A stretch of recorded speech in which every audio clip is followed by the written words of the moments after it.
All right, welcome back, everyone. We are getting into the third place match. We have ESofDawn coming from the left side of the bracket, was dropped 3-2 by Cheholic, and of course Chriscross coming through, who we just saw lose in game number 5 against Minocaro. So as we look at this one, two players that we've now seen on stream, how are you feeling about this one, Matrian? I'm feeling great. The ESofDawn we know is a very consistent, solid player for so long, always at the top of the God rank and in the tournaments. Chriscross has been a solid player for a long time, but hasn't really reached this far in tournaments before. So we've seen both of their decks earlier today, and I'm excited to see what they bring. I am happy to see, just looking at the screen, they're both rocking those little Shaitan Wisp avatars. That's fun. But yeah, we're gonna move Yeah, into the band screen and see what they choose. without further ado, I think everybody is ready for this one. I'll just ping them to make sure they're getting the notification of it as we get into the band screen, as you mentioned. So, as of dawn, yeah, as I saw, or as we saw earlier in the quarterfinals, swept actually with a red control. So we'll have to see if Crisscross was watching at that time and goes for banning that deck. Mm, Crisscross, we actually saw be pretty good across all of his decks, but S of Dawn does not want to deal with that burn that we saw in game number 5 there. right? Very quick to make that decision. And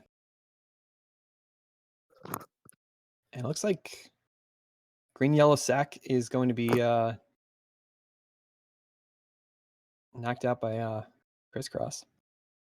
Yeah, that is the one that he chooses. He does not want to play with. Of course, potentially reading in that Esodon was going to ban his burn list, so he goes for the ban of something that he won't have a good matchup against. The Hmm. other ones, of course, you have two blue lists there, so Crisscross saying, I can't eliminate a mono blue, so I'm not going to take either of those off the table, but also doesn't take away that red that we saw from Esodon earlier on, and it looked like we were starting with red versus the yellow flyers that we saw Crisscross play in that previous series. Yeah, those bloat flies were really a standout, and I'm interested to see if they can get some momentum here again. He's got one in his opening hand, along with the Drakkar Sky Captain. Excellent draw. I can't recall if he's going second or not. Yeah, Um, we've seen, as you mentioned, the Sky Captain there. We have seen some great consistency from yeah. players throughout the course of the day of yellow flyers getting early Sky Captains. Something like green yellow sack we saw, or the green earlier on in the day that we saw early Aerodins. Really interesting of how consistent players have been, at least what that we've seen on stream, of getting these early snowball tools down Right. on turn 1 in this case, or at least the first couple turns in the game. Right. Now S may have an opportunity next turn with that. Oh no, Southern Horsemaster 3 Wild. Forget about that. It's going to take him a bit to reach up there, and Crisscross can get some value from Drakkar Sky Captain first, but he does have that acceleration ready for Horsemaster to move on up. He wants to be engaging with those creatures and getting the maximum value from combat and Yeah, exactly. Crisscross moved back into this kind of more protected position for the Sky Captain, but yeah. really needed to pick something else up that's going to protect that. Otherwise, he's going to lose it on this next turn, potentially to the Horsemaster. He may also read into there could be something like a Bomb Slinger coming down in a good position there, or potentially just an Axe Grinder coming down right in front. So potentially just either of these creatures has to come down for Crisscross, whether it's the Manta Rider or Kaleem, just to body block. Right, and seeing that 6/4 Manta Rider come to hand, I wonder if he's going to play it this turn, is an excellent, knowing that S could be running Garadan. Well, It looks. he's playing it right now, but Oh, S loses connection. now, hopefully that is just a temporary thing, and he will be right back. Yeah, Really nicely done by S of Dawn there. The desert positioning coming down just means that he is, and Crisscross welcoming him back after the reconnect there. cool. Um, the desert coming down means it denies that Axe Grinder spot. It doesn't deny a potential bomb slinger play because it can just be a mountain to the right, but that mountain ends up being in a little bit of an awkward spot more than potentially playing something directly on the well. So nicely done by Chriscross of setting it up that way, and then also moving his Sky Captain back in behind. Ooh, great. We're gonna have collection here from Horsemaster, it looks like, and going to get that combat effect in. Yeah, this is Nice basically design. exactly the way that you want this to line up. Horsemaster sends something up the board, and then the Horsemaster is left in behind as reestablishing that collection. So really nice setup from ESofDawn in the early game here.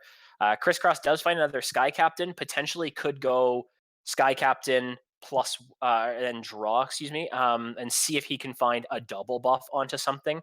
But in this situation, he might just want to go Sky Captain +1 into Kalim, and I'm not really sure he's going to be able to, continue protecting these valuable targets.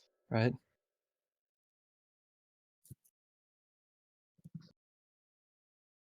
Some solid bodies from hand. Us can play next turn to Herald. And I think he's going to get, because of that combat, we already saw that triggered from the Herald that's on board. He can send that to either his other Herald or Embrace Underground the wild Brigand. wind. Embrace the wild wind. Is that what Kalim said? Yeah, he said Cool. embrace the wild wind. Cool. Would you see that destructive volley come out from Chriscross here? Doesn't have a great target except for Garridan as the only flyer that exists in the deck from ESofDawn, but Bombslinger is still alive, so that's going to step over and take out the Sky Captain. Really Yeah. nicely played by ESofDawn there to grab the mountain position at the same time. Right. Yeah, great value placing that Axe Grinder up there, and still solid Fairy reserves too. All right, so he's going defensive, assuming Kalim's gonna go straight down into double collection. Last Nightmare, I don't know. It's really expensive. I don't think you play that because you've got.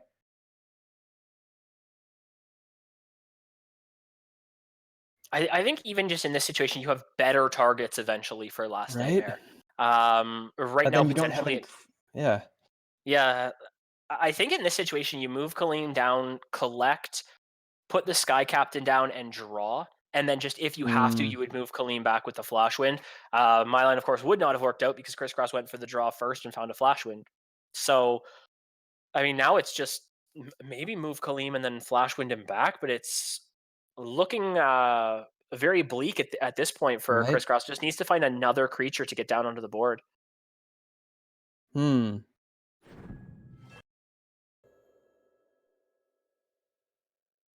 Gonna go for the Flash Wind, potentially kill off the Horsemaster.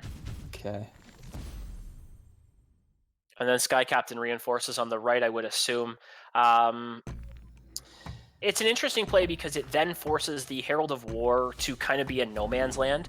It was set up there by ESofDawn so that Kalim couldn't just be a free double collection on the right side of the board. Right. Kalim now being here on the left means the Axe Grinder has to decide between stepping back to kill that or pushing more damage to the orb, and ESofDawn decides to step back for Kalim there.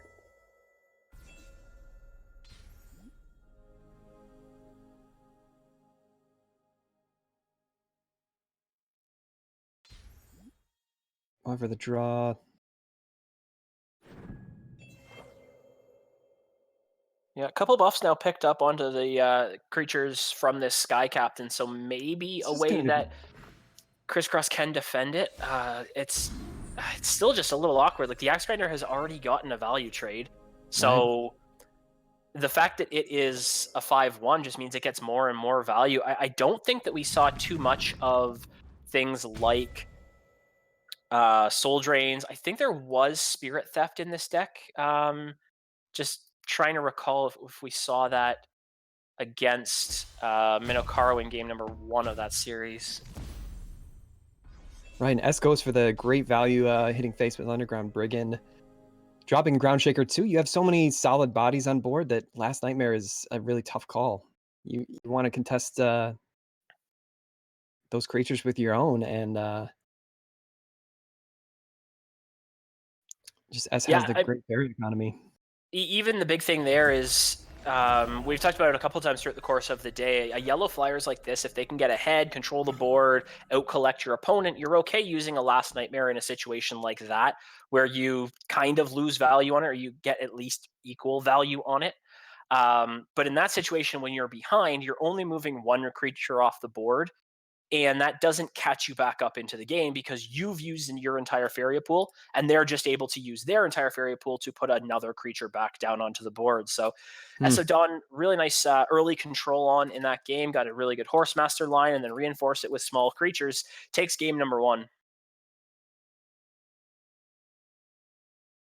All right, looks like we might see a mono red mirror here.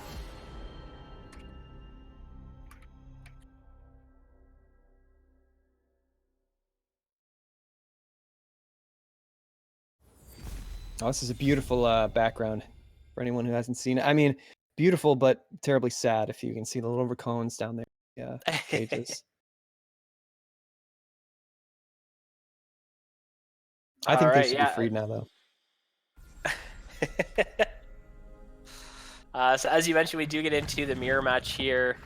Decent start for both players. Good early control creatures. The Bomb Slinger's a really good response in this type of a matchup that ESofDawn potentially will be able to line up later on. We'll have to see if he can get any value out of Laya, but this matchup is really interesting because it is very much about responses. You're looking for early creatures down onto the board, and then basically both players just swing back and forth. There's Bomb Slinger value, there's Ground Shaker value, there's potential second Ground Shaker plays. And what I mean by that is essentially the first person who plays a Ground Shaker gets it down as a 5/6, but then the second player gets their Ground Shaker to deal the 1 damage, meaning it can then line up to kill your opponents. So it's really about getting the maximum value out of each of your cards. And we'll have to see really how patient both players will be when one particular clear lines up for them. If they think that that's the best they'll get, or if they save for an even more important clear later on.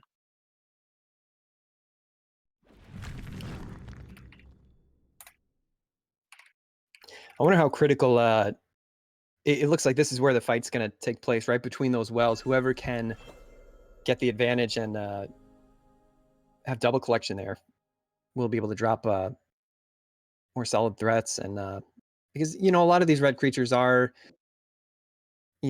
4, 5, sometimes 6 cost. And we've seen in the earlier today that when red was going up against yellow, flyers wasn't able to drop much of anything on board. It was just so cleared early on. And it does look like S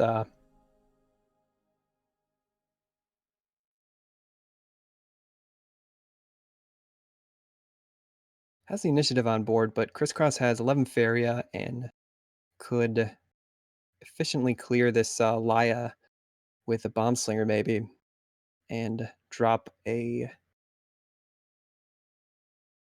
Herald or an X. Probably Herald.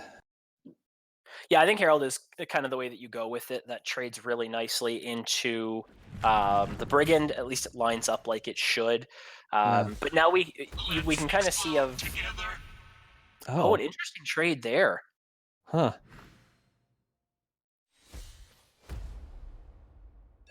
Very interesting. So I think the purpose of this is that Chriscross would be hoping that Laya would move in between the wells, because then the Shimmering Statue comes down in a more awkward position for ESofDawn, kind of like blocking his own stuff, rather than being in this position, which both players have to play around. Yeah, that was very interesting going for the Brigand instead. Also denies the combat value, I guess plays into it that way. But again, we're just seeing both players trade back and forth. It is put a creature onto the board. What do you have as a response? And both players are really just playing it out that way. We saw now the trade go from ESofDawn, also use a Destructive Volley. Again, not great targets for it in this type of a game, except for potentially a Garridan later on. Rakowacopter picked up from Chriscross is a fantastic clear onto the Horsemaster, but we can see the Bomb Slinger in hand for ESofDawn. or potentially goes for the Cypher instead. There can be only one. Got that great voice line from Cypher. I always forget about those. Nothing picked up from Chriscross here in terms of actually being able to clear Cypher. Mm. So with that shimmering, so again, as I was kind of mentioning with the way that the Bomb Slinger went for, what I think Chriscross was trying to get was essentially Laya would have died where Cypher currently stands. And that means the Shimmering Statue would have existed on that space. And ESofDawn wouldn't have been able to play any creatures into this more protected position, into this double collected spot, into this double collection spot. So this type of situation would be much more difficult to achieve for ESofDawn, because he then reacted and was able to make a really nice play around it. He's forced Chriscross into an awkward position. So Right. really interesting how both players are essentially trying to bait one another into bad spots and hope they don't have answers. And then we see when they do, they're able to really exploit those positionings. So now Chriscross, because he didn't have the events in hand to be able to clear Cypher, just going for essentially a hopeful play with getting Laya down. And because ESofDawn was patient with the Bomb Slinger earlier on, he's now going to get rewarded for it. Right. That will leave a Shimmering Statue in its place. Cypher will have to swing into that. Won't be able to get the stat boost immediately from swinging into Rook. Well, no, actually, no. I'm sorry. It swings into Recallcopter now Yes, exactly. It can swing into the before the taunt Recoilcopter comes down. first. Yeah. Achieves two things essentially. One, of course, you get the buff on Cypher. Two, it denies that from your opponent potentially. And then the Bomb Slinger attacking into Laya Yeah. with its gift ability then sets up that 4-1 potentially to attack into the Shimmering Statue. Right. And then you have a beefy Cypher and double collection. Let's explode together.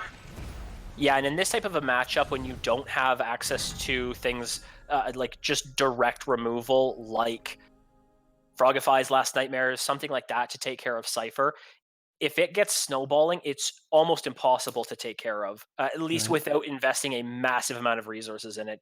If Chriscross were to find another Flame Burst, he could use 2 Flame Bursts on Cypher. But it's just, it ends up being so inefficient for what you have to invest to actually kill Cypher. And I'm now to the point where we Yeah. potentially see Chriscross has to save and go Garrett and Flame Burst. Oh, Horsemaster now picked up means Bombslinger could go forward and kill the Brigand. Yeah. I wonder if that. 10. I don't know. I think that's a solid play to just get control of the board, and keep Cypher in double collection to deal with anything that drops down. But looks like he's going to. Yeah, just save up. Both opponents have Garridan, and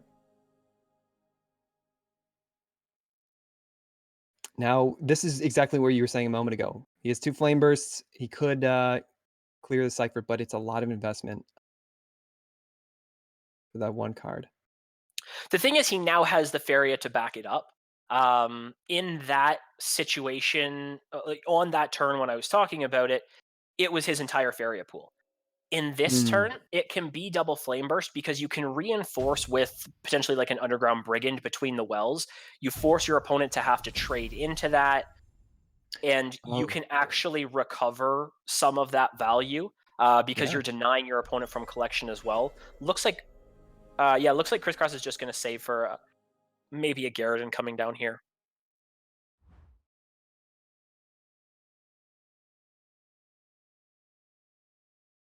Garridan in front of Orb, maybe take out that Brigand without activating the combat, but I think he's going to go for the +1 just to ensure that he can Baldurian next turn. So if anything happens, Chriscross is able to clear off the Bomb Slinger on the left here. Next turn, ESofDawn can collect once with Garridan, and that'll ensure that he can Mountain and then still play Baldurian in an aggressive position that should almost ensure that he gets the Corrupt trigger off on his following turn. So just really heads up planning and pre-planning by ESofDawn for the maximum amount of options that he can go for. on his following turns.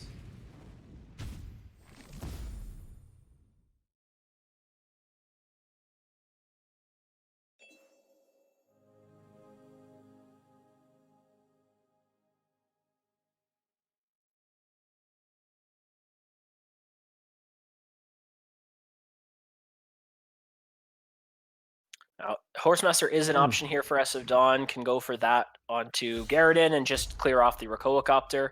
He's now going to say, okay, I'm ahead enough. I can go for start to push some damage to the orb.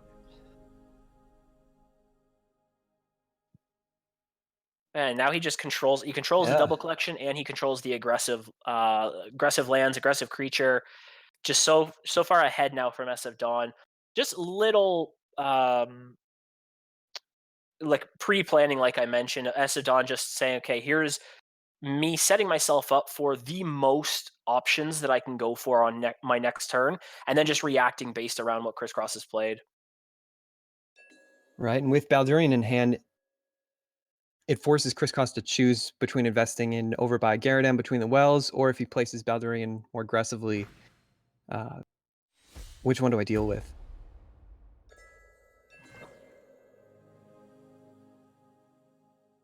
Flameburst is a great pickup here for ESofDawn. Denying Of course, that we value. always talk about the max, late game burst that can come out, but when you can use a flame burst like this to deny the combat value from Brigand as well as clearing the creature so none of yours get cleared off, it's just so much extra in terms of what that value is actually provided, way more than saving it for just 3 damage to the orb later on. Right. And Garridan will, so this Baldurian is almost guaranteed to activate that corrupt. There can be only one. Well, we didn't get to see the Cyphers face off, but there can be only one on board at a time. And yeah, as you mentioned, a bunch of lands still open for Baldurian to pop its corrupt if necessary there. Even the fact that Garridan was still in range of hitting to clear off Cypher would have just been that much more value for ESofDawn. The writing was on the wall, and Chriscross surrenders, putting ESofDawn on match point. And we will see a blue deck coming out from Chriscross.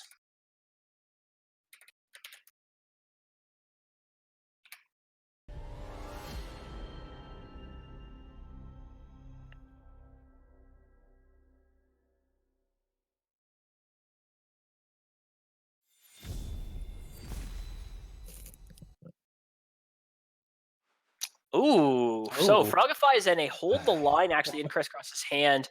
Considering the potential there, I'm assuming it's either an events deck coming out or potentially something of a Reaver. Spellroll and Emperor's Command, both lend themselves towards those same archetypes. So we'll have to see what some of the creatures are once Chriscross starts to pick them up, or if we see potentially like a Forbidden Library come about, whether it's Aurora's Disciple, something in that style. But very interesting here of how essentially how prevalent blue jump has been. We've seen a couple of like blue mid-range come back about, and then Reaver, and Chriscross potentially could be running something completely different.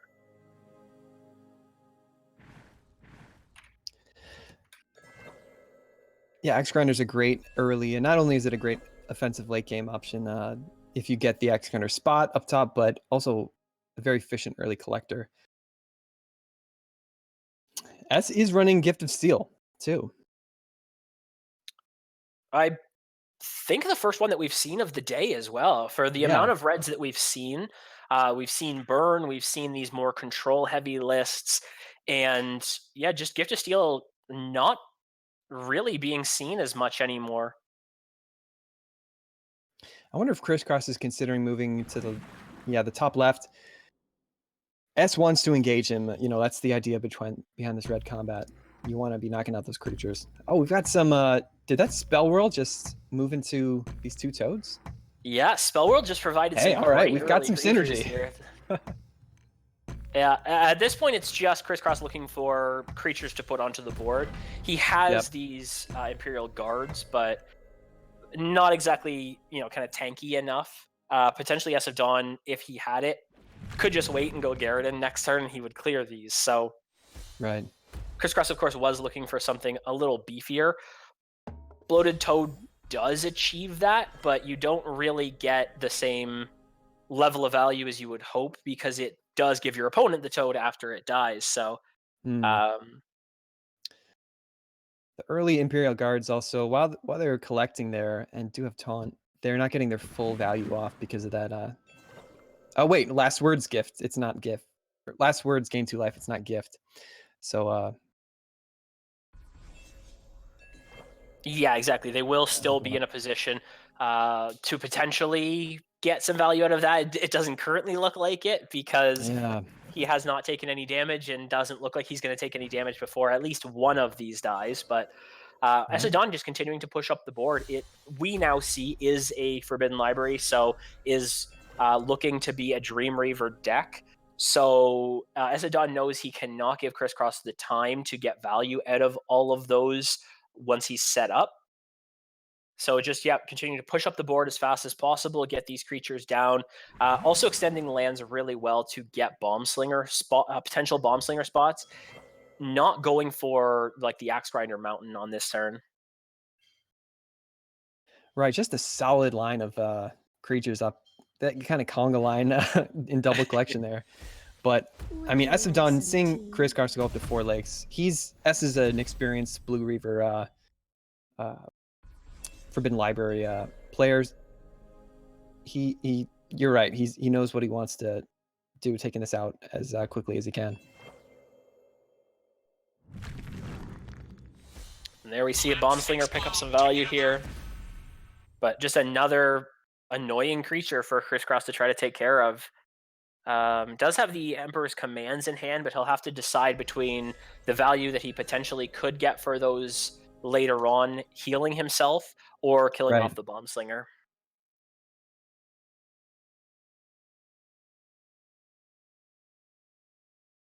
All right, Dreamweaver picked up, so Crisscross gonna want to continue to make lakes, try to get to that position. Uh, Unlucky for him in this game that he didn't get some water elementals off the start, or potentially even water elementals off the spell whirl. Would have been really nice to accelerate towards one, the library, and then to the Dreamweaver later on. Right. Looks like he's going for a land block there. Doesn't want any surprises hitting right next to his orb.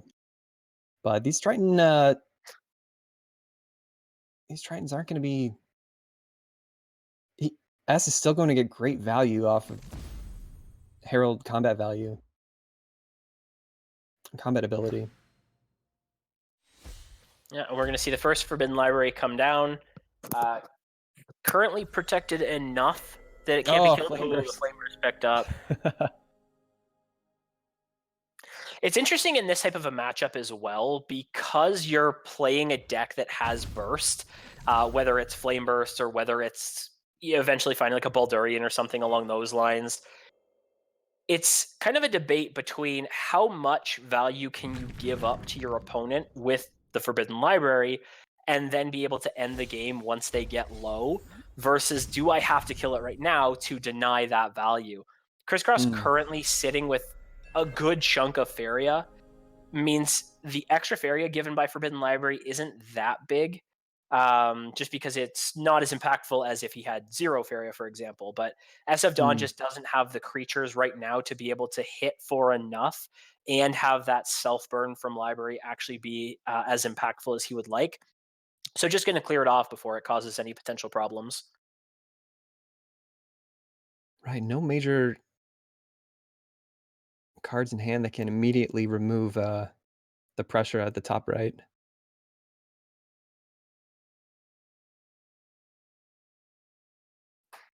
Oh, Battletoad's coming down, but Crisscross Ooh. does not go for the Tactician. He could have set that up in a way to get a few buffs onto the Tactician there. It's a little tricky because that came from Spell World. He might not be too familiar with playing that synergy. Yeah, that's a great point. you can see as the players hover over the cards, and at one point he was hovering over it for a couple seconds, almost as if he was reading, what does this card even do? Right. And you potentially could be one of those. It's a newer card from one of the expansions. Maybe doesn't even have the expansion to know what that card does, and just not familiar with it enough to know the Possible, yeah. optimal uses for it.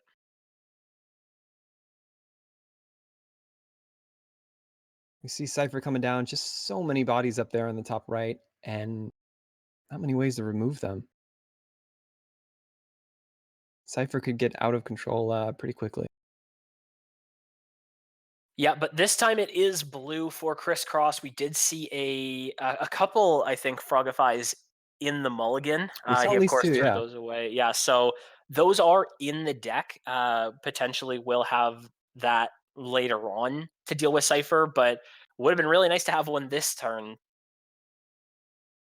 Humbling Vision doesn't Right. achieve it either. Right. And even if you do Frogify that Cypher, you have that steady line moving towards face because he's on those top right lands. I think that was a bit of a missed opportunity from Chriscross as well. He's on 6 lakes. So he could have gone for potentially like a double prairie instead of drawing on that turn, and then set up a lake directly at his opponent's orb and played the Oh, Dream Reaver. And then he potentially sets himself up for Dream Reaver if he's running enchant, having the enchantment, or if he's running Ninja Toads. But at minimum, just going Dream Reaver into right. something like the Bloated Toad on the next turn and having some way to end the game. Right now, he's Oh, with the current position of all the creatures on board, he's just slowly losing. and here we're going to see a full clear taking out that Aurora too.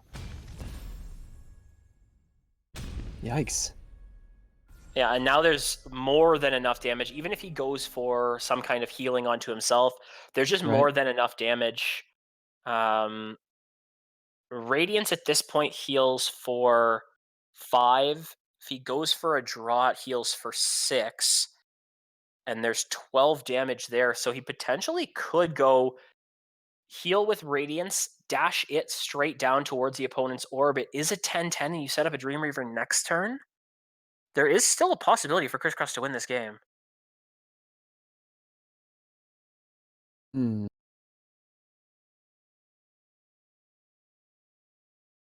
All right, it's got to be Radiance now. It's got to be an aggressive dash, too. Yep, beautifully done. Okay. So Chriscross does see his out.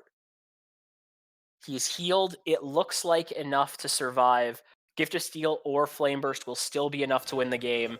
And Chriscross properly has saved enough Feria that next turn he can go Lake into Dream Reaver. Right. Destructive do Volley it. doesn't do it. That's going to be game. Chriscross is going to steal this one. Wow.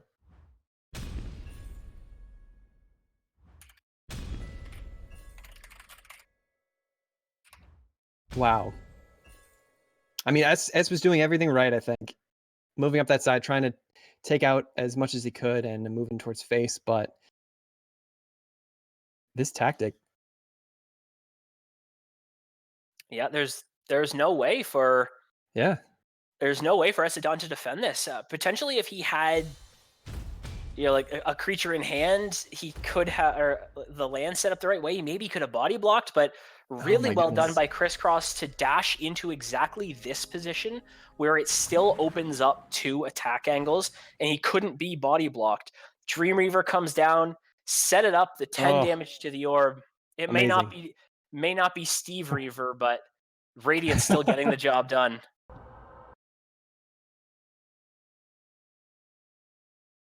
Oh, that was great to see. And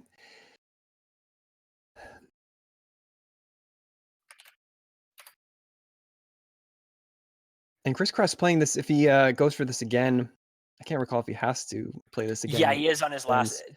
It'll be 2-1 interesting to see score. if he gets his early Aurora's Disciples. Yeah, that hold the line, the spell whirl. See if he can get off his kind of events strategy he was going for, or that he didn't quite wasn't able to do last game, but pulled it out with that incredible combo. We're gonna see blue against blue. Yeah, and I believe the other one, if Crisscross were to win this game, I think the other deck for ESofDawn is another blue deck. So it's going to be Okay. mono blue, and then potentially game 5, another mono blue. Oh wow. Of course, won't be direct mirrors in one of those games, potentially both of those games, but it is going to be the same color at least from both players here.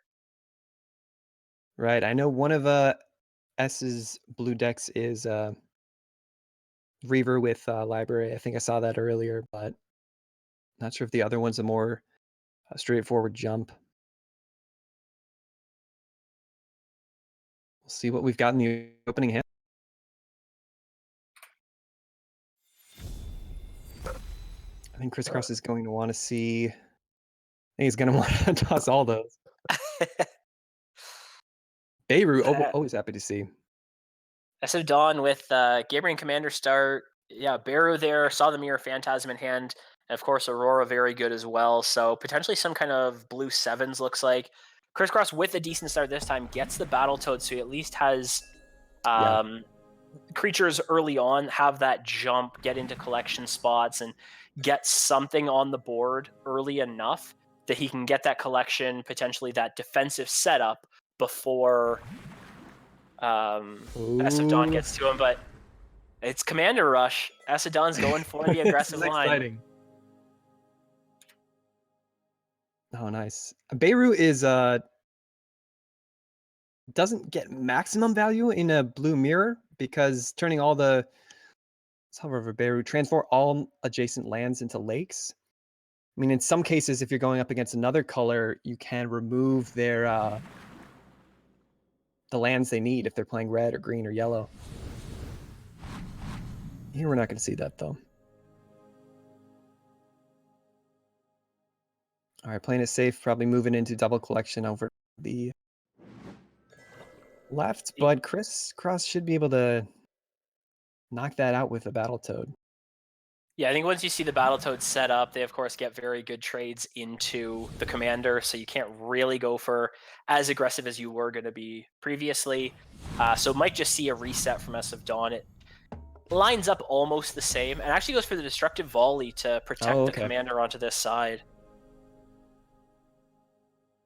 A little awkward to have that Battletoad in the back there, but since he's already showing he wants to go straight towards, but he could pivot here and try something else. A lot of events in hand for Crisscross. No bodies to drop on board to collect, but he does have a lot of area. Probably wants to save those humbling visions for bigger threats. Yep. There's a Oh, and the hold draw line. at this point always hurts as Reaver. You're, of course, looking to set up lakes as quick as possible to get to your libraries, to eventually get to your power points in the game. And going for Right. draws early on in the game just really hurts.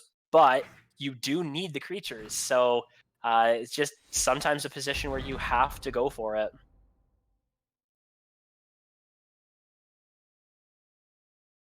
Looks like debating on the second guard right now as well. Right. Because S could double neutral up and clear that Battletoad while scooting his Battletoad up again, but I mean, one of the awkward things here as well is the Double Emperor's Command could potentially be good onto Battletoads because then it reduces them to 0 attack and they have less impact onto the actual creatures on the board. But then they just reset into collectors, and then you just flat out lose value from going for that play. So, just not something that you can actually go for here. It looks like we're going to potentially see the Aurora onto the yep. Battletoad, and that's a lot of power coming through.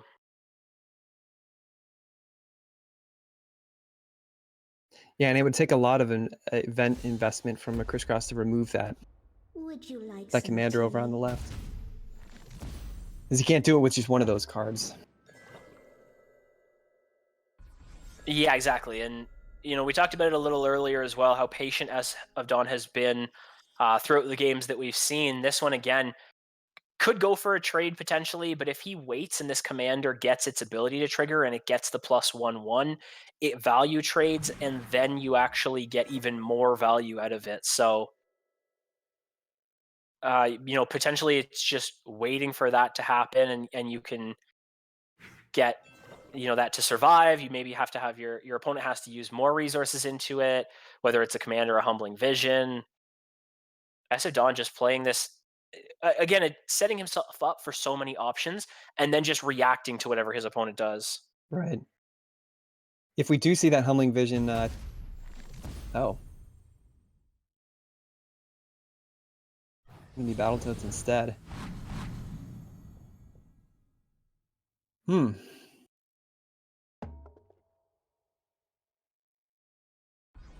Okay.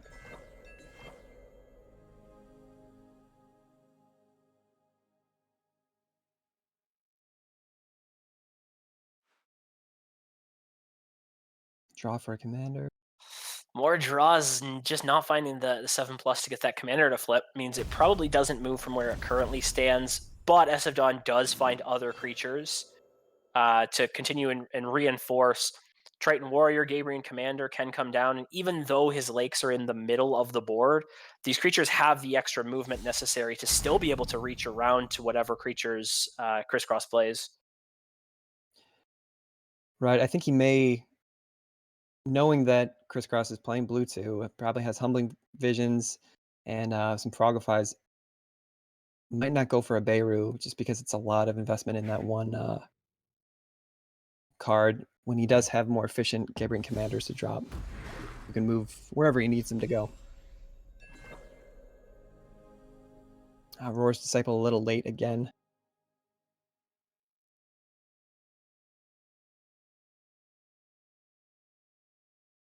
Just Yeah, with it this doesn't. events deck, we haven't seen any solid Man, bodies from Crisscross in either game. it does seem almost like too hopeful of a deck, if that's kind of the Yeah. right wording for it. It's kind of a combination of events and of Reaver. So you've got pieces of both, Mhm. of two kinds of decks that really function as an all-around package. Events is built just to be get an early disciple, and then you just flood events onto the board. And Reaver is designed in a very specific way. And kind of having pieces from both is pulling the deck in two different directions almost. Mm. Where if you get everything to line up, it can be very powerful. But the fact that Crisscross isn't getting everything to line up seems like he's just losing value on every piece. Right. Without those early disciples taking off, I mean, what are you left with for your? I mean, we saw what he was left with is the Radiance and Dreamweaver. Just waiting for that to happen, but otherwise, not much. We're going to see some efficient clears here, and a excellently discounted Wave Crash Colossus. Couldn't even play that with the commander. Aurora's just sitting back, kind of like the general or whatever of this battlefield.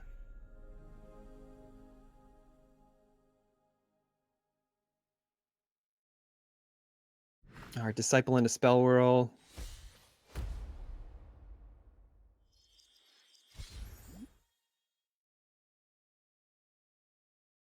I mean,